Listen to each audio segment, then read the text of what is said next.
We'll call the meeting to order. I know we're a couple minutes over already. Can we do a roll call, please? Sure. Chair Ozog, Vice Chair Hart, Here. Member Tornator, Member Chaplin, here, Member Desart, here, Member Zay. Okay, we have a quorum.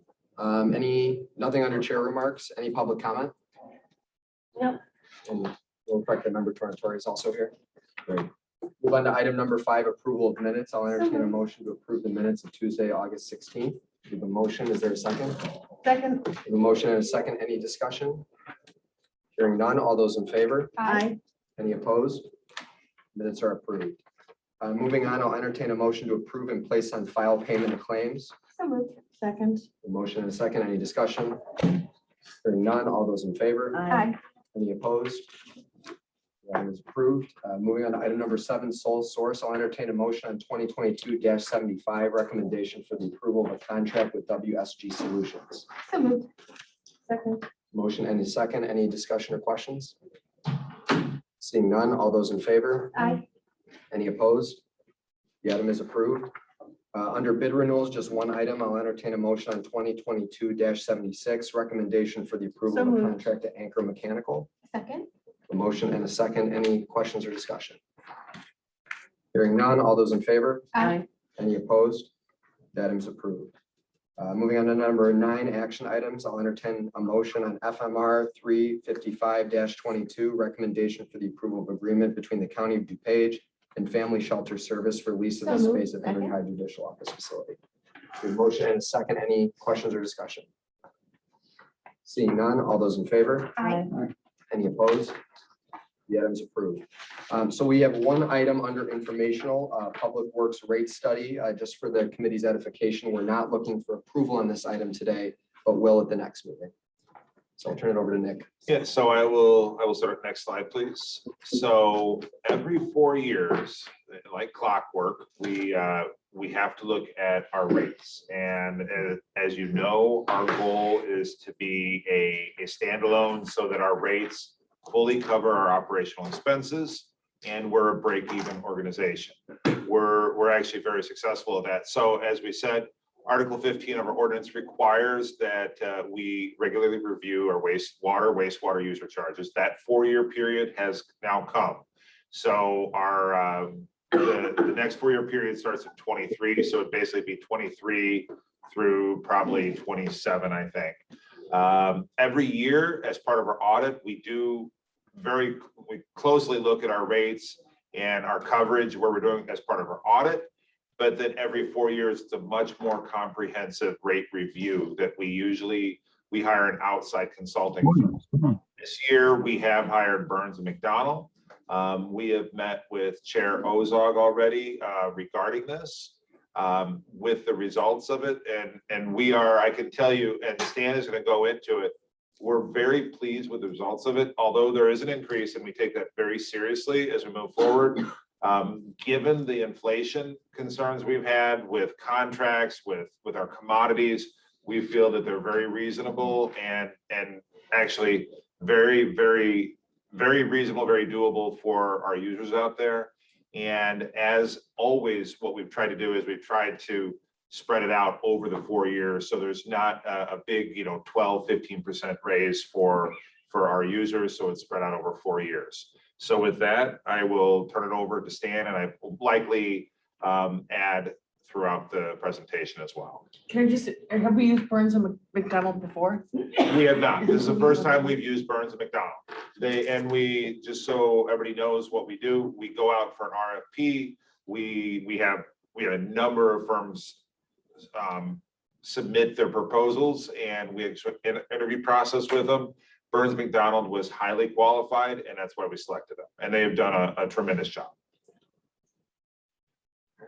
Okay, next slide. So I am going to go over some of the key items from the report, but before I start, I just want to introduce Dave Nauman. He's on the call. He from Burns and McDonnell to answer questions about any of the details.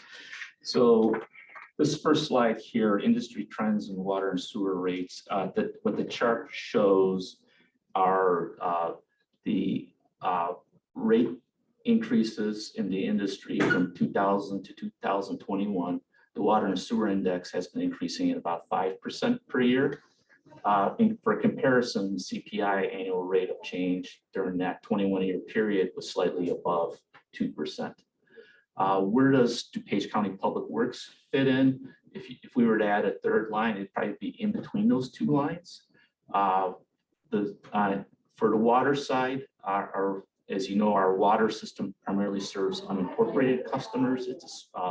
It's 6 smaller water systems. Over that period, we have averaged increases about 6% a year. DuPage County Public Works sewer rates, we've averaged an increase of about 2.8% per year. Next slide. Maybe one more, this is not showing the color, okay. If you go back one slide, Michelle. Okay, so this slide here illustrates our water system. So it's 6 water systems, 5 served by Lake Michigan Water, 1 system served by well. It serves portions, and I need to insert unincorporated Burr Ridge, Darien, Glen Ellen, et cetera. You see all the communities. It's predominantly smaller systems. When we compare our rates to municipal water systems, we are slightly higher. However, what municipal water systems charge to unincorporated customers are generally an upcharge of 20 to 40%. So we compare very favorably on the services we provide to our unincorporated water customers. Next slide. The map to the right now has changed to show our sewer systems. And you can see it's significantly larger. We in the central and southeast portions of the county, that's where our Woodridge and Knollwood facilities are. You can see they're very large facilities, serve a very large area. Up north, we have our 3rd plant, our Nordic facility, which serves a smaller area. So we have scale on the sanitary sewer. When you see rate comparisons, regional rate comparisons, you'll see the benefit of scale. And if I could add one thing here, and Stan mentioned the scale for this, that's why our water rates are probably a little bit higher than the median price out there, because we have 6 small systems. We're not working on that large scale like in Naperville, but where we do have scale is our sanitary. That is 95% of our customer base is sanitary, and we have one of the lowest rates in the entire region because we're able to work on scale. Next slide.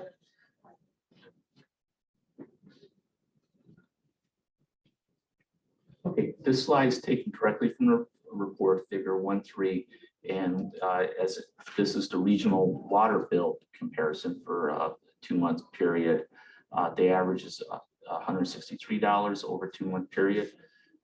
You can see the green bar, that's DuPage County Public Works. We're slightly above average, but you can see we're comparing to municipal water suppliers to what they charge their incorporated customers. If we were to add the unincorporated average, it would be significantly higher than what we're charging our unincorporated customers. For this chart, as well as the next one, you're going to see it's not exactly an apples to apples. In some cases, a number of these municipalities are going to be increasing their rates. We've talked to them, so a lot of them are doing the same thing we're doing. And a number of the communities actually supplement their sewer or water customers, or both, with tax income that they get. So it's not truly an enterprise fund. So there's no way to really figure it out, but we just wanted to point that out. Next slide. This slide's also taken from the report, figure 1.4. This is the regional sewer bill comparison.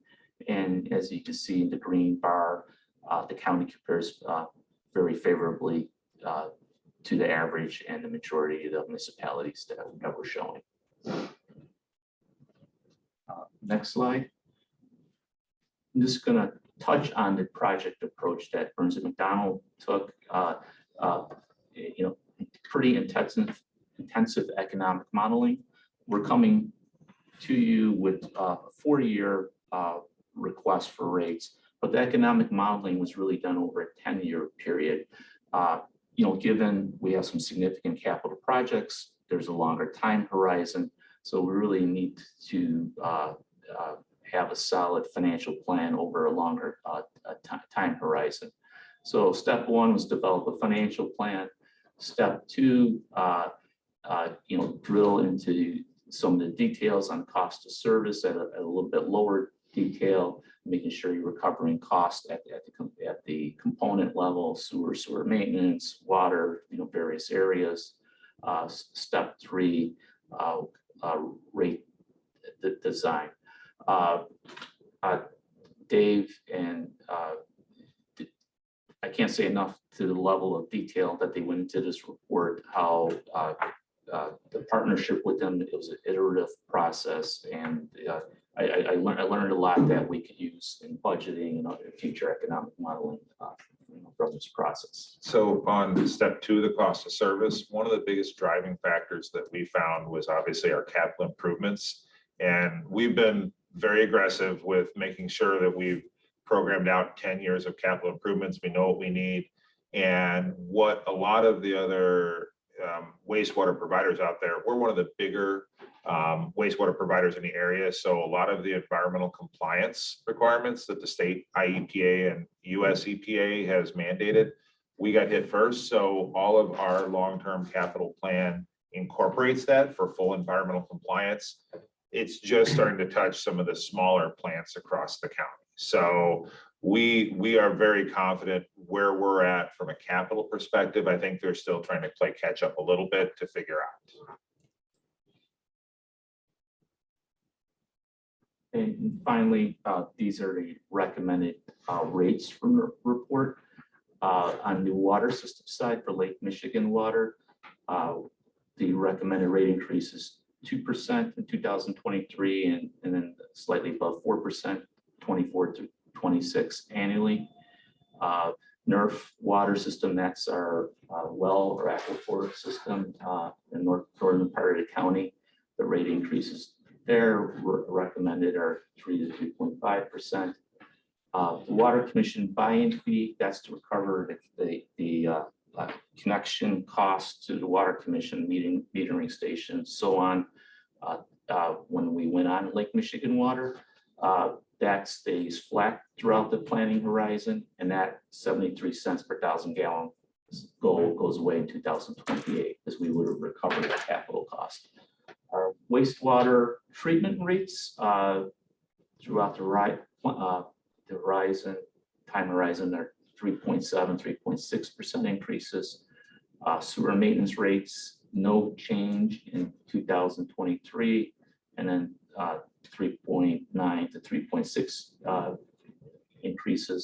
percent increases, and our base charges range 3.2 to 3.4% over a time frame. So as you notice, right, obviously we're in a very high inflationary environment right now. These rate increases are lower than what we're experiencing currently on the inflation side. Longer time horizon planning wise, operation and maintenance expenses in what we modeled out was to increase 3 to 4% a year of cost increases. If inflation continues to run slightly higher than that, we'll have to take action to mitigate some of those cost increases. On the capital, a good portion of the expenditures over the time horizon is for capital spending. And thank you for this committee for approving some key projects and key contracts. So our Nordic rehabilitation project, that's under contract already. Earlier this year, before inflation was super hot, you also approved our electrical project contract, which is a $21 million project. Those rate costs are set for this planning horizon. On top of that, right, to mitigate some of the risk, the Nordic loan, the loan we're taking on there is at 1.34% interest, and the electrical loan, it's at 1.11% interest. So a good portion of our cost structure, at least on the expenditure side, we're kind of locked in and with some very favorable borrowing rates over the horizon. And the borrowing, so everybody knows, that's the IEPA low interest loan, the state revolving loan that has been very beneficial to all the wastewater agencies around. And we just happened, Stan, from his timing, we hit it at the absolute lowest of the rate, and we blocked that in for our project. So we were very lucky that way. So although, like I said, we take all rate increases very seriously and we try to mitigate it. And the capital projects are what's driving these primarily. But I can tell you in a lot of our capital projects, we have incorporated things like energy savings and we're trying to drive down our operational costs. And we're hopeful that maybe a lot of the projects we do now will pay the dividends for the operational in the next 4 and 8 years. Like Stan said, if we continue to experience double-digit inflation, this will be insufficient. And we'll have to come back to the board and do something, but we're hopeful that we're seeing a little bit of a softening of that of double-digit inflation, and we're hoping it does come down. But we are comfortable at this point where we're at. We have, we recently replaced all of our water meters, or we're getting close to getting that done. So that should pay some dividends out there as well. So we're comfortable that we have safeguards in place. So this is simply an informational today. We will, with concurrence from the committee, we will bring it forward in 2 weeks for approval, and then to board then the second meeting in September with not only the rate study, but the appropriate ordinance changes in order to implement. And the first one would go into effect January of 23. Any questions? Members start. Yes, I just have one quick question, and that's under sewer maintenance rates. Why not start charging the increase in 2023 so that the 2024, 2025, 2026 rates are lower? We could absolutely do that. That's, I mean, we've made shifts like that in the past with the committee, if that's the will of the committee. What you're seeing up there is when the funds are needed based on specific projects, but we could definitely modify it to maybe lengthen it out to reduce that overall for the 4 years, if that's the will of the committee. Yeah, the parameters, when we worked with Burns and McDonald that we try to manage, or our debt coverage ratios, our S&P ratio, so on and so forth, and to try to keep everything in balance. And that's just how it worked out. It's just that all of everybody's costs are going up. So I thought if we just, if we made it the percentage a little bit less. I mean, let's say you do 3%, it might be instead of 0, 3.9, 3.7, 3.6, maybe you've got 3% across the board. Right. And that's something that we could absolutely look at. I know we have Dave, you're on in the meeting here. Can you, over the next couple of days, can you guys run the sewer maintenance for maybe normalizing that over the 4-year period to see where we can get so that we achieve the same money throughout the 4 years? Can you run those numbers, please? We could. I can tell you that 2024 increase, that 3.9%, equates to about 80 cents in terms of the dollar impact to the bill. So we certainly can look at that alternate rate increase scenario, but from a dollar impact to the bill, I don't think it will change a whole lot. Somebody tell me why we scheduled it like this? I mean, there must be a reason that you set it up like this. It Before we was set start up. talking about changing it. So what you see there, that's when the expenses, that's when maybe a capital project is, we don't have a need necessarily in 23, but in 4, 5, and 6, we do. So we would, if we were to grab money in 23, would basically be, having more money early to handle later, which is perfectly fine. That's a decision process that the committee can make if we do it. I mean, it's just, we're going to get the money earlier and we would have it for our capital project that would be later in the cycle. Yeah, as Nick said, quite simply, in 2023, we're projecting that our revenues on sewer maintenance at current rates will be adequate to cover the cost and the capital expenditures. In 24, we ramp up some of the sewer maintenance capital expenditures, and we're just tying revenues to the cost. So I mean, I understand the leveling off, and I don't think there's anything wrong with that, but if we did that in the earlier years, we'd be charging more than we need. And we'd have to charge less at the end. So at the end of 4 years, our goal would be We'd be to. charging more than we need now. Yes, absolutely. Absolutely. So that's a decision point that if we have some direction from the committee, we can come back either way. Member Chapel? Just a question. How many customers, water customers and sewer customers are there joint? I mean, how many service both out of your? We do have some joint customers. Do you have how many that are joint customers? It's not a big deal. I was just curious how many there were. Yeah, So we're just under 4,000. Most of our 4,000. water customers are also sewer customers. Yeah. So we're just Most under of the water 4,000. are also. So sewer. we have Okay. very few water customers. And just so you know, the water customers, we are somewhat reliant upon the water commission for the rate increases that pass through. They have been extremely good Right. the last couple of years, keeping that rate down, but I think they are increasing the rate and that's incorporated into Okay. these. so the census of residents served by our water system is probably about 15,000 residents. That's not a count though, that's total It'd be like, population. yeah, population, I should say. And then on our sewer side, it's closer to 180,000. So that just gives you a Yeah, perspective. thanks. I was just kind of curious. Okay, And you thank you. figure 3.5 people per house, so that gives you a number of accounts. Okay, great. Thank you. Any other thoughts or questions? What would the committee like to do with the sewer maintenance? Would you like to normalize it? Would you like to keep it where it is? Would you like us to bring 2 forward for you to look at that time? And then at that time, you make the decision. We can do either one. So it's an easy calculation. Member Torres? I really don't like to get nitpicky, but the problem with normalizing it or making it equal across the board is that while we would be asking for more money than we need now, these may be different homeowners.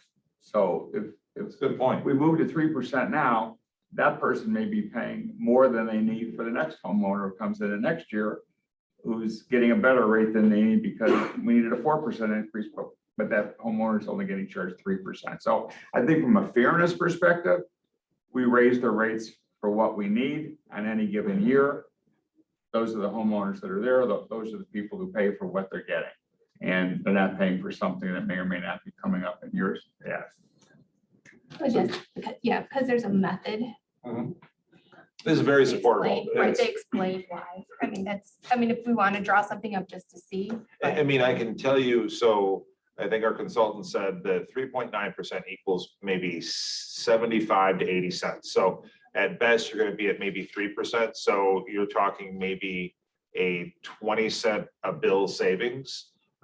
So, I mean, it can go either way, but I think you're right. I mean, there are going to be homeowners in year 1 paying for projects that they aren't around anymore in years 3, 4, and 5, or 2, 3, 4. Yeah, I think Dave said, right, Dave, 80 cents per bill. But if we were to say 3%, you're probably only talking Yes. 20 cents or so per Yes. bill difference. And we bill 6 times a year. So it gives you a perspective on what the annual difference would be. Hey, how about this? How about we go ahead and run the numbers? And we can send that out to the committee via email beforehand. We will move forward with this on the next one. If as you guys see the 2 numbers side by side, if you guys feel strongly one way or You don't another. really have to go through the exercise, Nick. I was just wondering why they weren't more equal across the board, and it seems like the committee wants it to stay this way, so don't even, for me, don't even bother doing that exercise. It would seem pointless. So consensus of the committee is to keep it as presented. Sure. All right, any other questions or thoughts on this? If not, we'll bring it back up in 2 Perfect, weeks. thank you. Okay. All right, any old business? Any new business? Without objection, we're adjourned. Thank you. And if anybody would like a hard copy of the rate study, let me know. I think it was Michelle emailed that out Friday to everybody, but I can give you a hard copy if you'd like one.